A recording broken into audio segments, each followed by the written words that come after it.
Hey everyone, welcome to the very first non-stop motion video. In today's video, I'm going to be giving you some AGSM tips and tricks. I thought this would be the perfect video for somebody who is just starting on AGTube or would just like to know some stuff, I guess.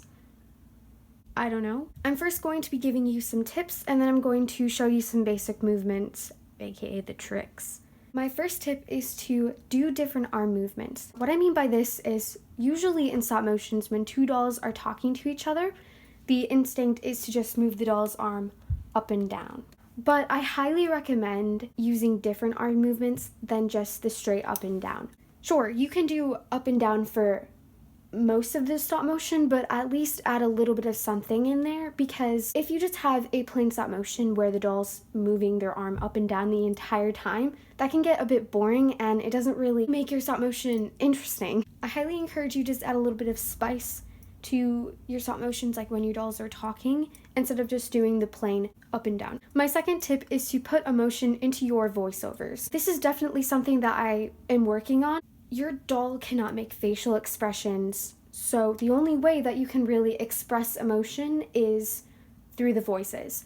It's really important that you show emotion in your stop motions because, again, it makes your stop motions a lot more interesting. So if you could, just put emotion into your voiceovers. My third tip is use small, consistent movements.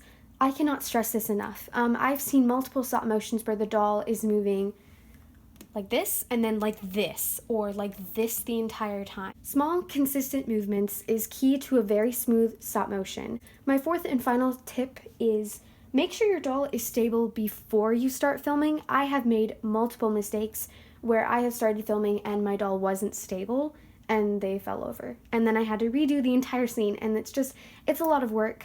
So just make sure your doll is stable before you start filming. If you are having trouble stabilizing your doll, I highly recommend using shoes because they have a flat bottom. And they're typically hard too, so it's good to use shoes to stabilize your doll. Now I'm going to show you guys some basic movements, aka the tricks. The first is the blink and closing the doll's eye. So to close a doll's eye, all you need to do is just tuck in the eyelash into the eye socket, and bam, you have it. This may take a couple tries.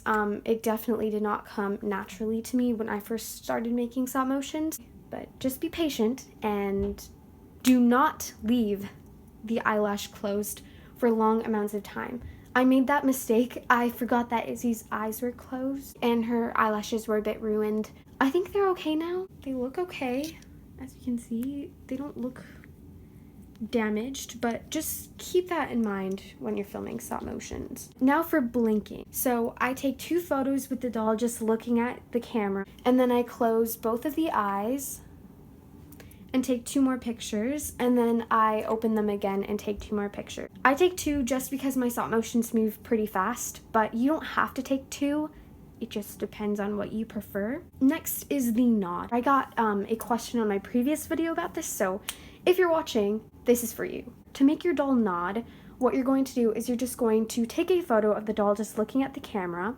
Then you're going to kind of like push down the doll's head a little bit, take another photo, push it down again, and take another photo, and then bring it back up, take a photo, bring it back up, take a photo. You can just do 1 down and then 1 up. It's just whatever you prefer.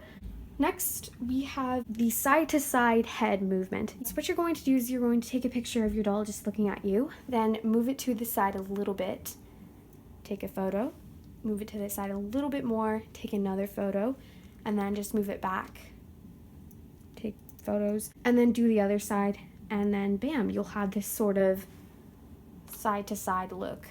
Just keep in mind that when you're doing these head movements, it may not look like anything is happening, but trust me, when you replay your stop motion, there will be movement.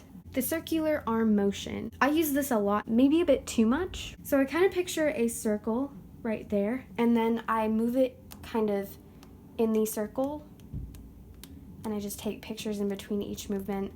And in the end, it'll have a circular effect. This next one is the wave. I used to go like this, which it doesn't work very well.